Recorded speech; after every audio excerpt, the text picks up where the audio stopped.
పాఠశాలలో 7వ తరగతి విద్యార్థిని ఆత్మహత్య ప్రిన్సిపాల్ వేధింపులే కారణమని తల్లిదండ్రుల ఆరోపణ. మంచిర్యాల జిల్లా చెన్నూరులోని సాంఘిక బాలికల గురుకుల పాఠశాలలో 7వ తరగతి చదువుతున్న గంగారం గ్రామానికి చెందిన రాళ్లబండి రమేష్, చంద్రకళ దంపతుల కూతురు శ్రీవింధ్య, 13 అనే బాలిక ఈ నెల 25వ తేదీన వసతి గృహంలో పాయిజన్ తాగి ఆత్మహత్యాయత్నానికి పాల్పడగా చికిత్స నిమిత్తం ఆసుపత్రికి తరలించిన సిబ్బంది చికిత్స పొందుతూ పరిస్థితి విషమించడంతో మృతి చెందిన శ్రీవింధ్య అసలు పాఠశాలలోకి పాయిజన్ ఎలా వచ్చిందని ప్రశ్నించగా 20 రోజుల ముందు విద్యార్థులందరూ బయటికి వెళ్లారని, అప్పుడు కొని ఉంటుందని సిబ్బంది సమాధానం.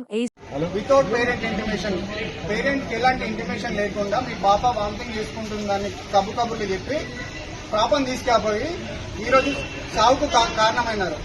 ఎందుకంటే ఒక స్టూడెంట్ ఒక సోషల్ వెల్ఫేర్ స్కూల్లో చదువుకున్నటువంటి విద్యార్థి అన్ఎక్స్పెక్టెడ్ గా వామిటింగ్ చేసిందంటే దానికి తగిన పేరెంట్స్ కి కానీ వాళ్ళకి సంబంధించిన బంధువులకు కానీ ఎవరికొకరికి ఇంటిమేట్ చేయాలి. అలాంటిది ఏం చేసుకోకుండా డైరెక్ట్ తీసుకుపోయి గవర్నమెంట్ హాస్పిటల్లో జాయిన్ చేసినారు.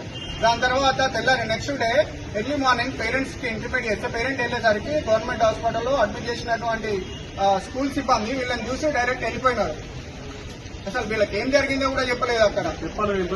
దాని తర్వాత పేరెంట్స్ అక్కడ ఏదైతే సివిల్ హాస్పిటల్ ఉందో కరెక్ట్ డయాగ్నోజ్ చేయకుండా పాప వామిటింగ్ అవుతుందని ఒకటే దాని మీద వాళ్ళు 3 days హోల్డ్ చేసినారు పేషెంట్ని. అక్కడ 3 days హోల్డ్ చేసి 3 days తర్వాత అసలు పాప రోజు రోజుకు స్కిన్నింగ్ పోతుందో వాళ్ళ పేరెంట్స్ చూడలేక మొన్న రోజున మన మంచిర్యాల గణేష్ రాథోడ్ హాస్పిటల్ తీసుకొస్తే ఇక్కడ డయాగ్నోజ్ చేస్తే ఏమొచ్చిందంటే పాయిజన్. 7th క్లాస్ చదువుతున్న విద్యార్థి పాయిజన్ తీసుకుంది ఇక్కడ మన సోషల్ వెల్ఫేర్ స్కూల్లో. అంటే అక్కడ స్కూల్ యాజమాన్యం ఏం చేస్తుంది, అక్కడ వార్డెన్ ఏం చేస్తున్నారు, ప్రిన్సిపాల్ ఏం చేస్తుంది, ఎక్కడ మానిటరింగ్ జరిగింది? ఒకరికి కాదు కదా సార్, అందరికి జరగాలి. దాంతో పాటు ఏదైతే ఎక్కడైతే గవర్నమెంట్ హాస్పిటల్ తీసుకొచ్చినప్పుడు వాళ్ళకి ఎందుకు టెస్టులు చేయలేదు, ఎందుకు నిర్లక్ష్యం వహించారు? ఇక్కడ డిఎంహెచ్ఓ ఏం చేస్తున్నారు, కలెక్టర్ ఏం చేస్తున్నారు, ఆర్డీఓ ఏం చేస్తున్నారు, ఎందుకు వాళ్ళని కాప్ కాసి జీతాలు ఇస్తున్నారు?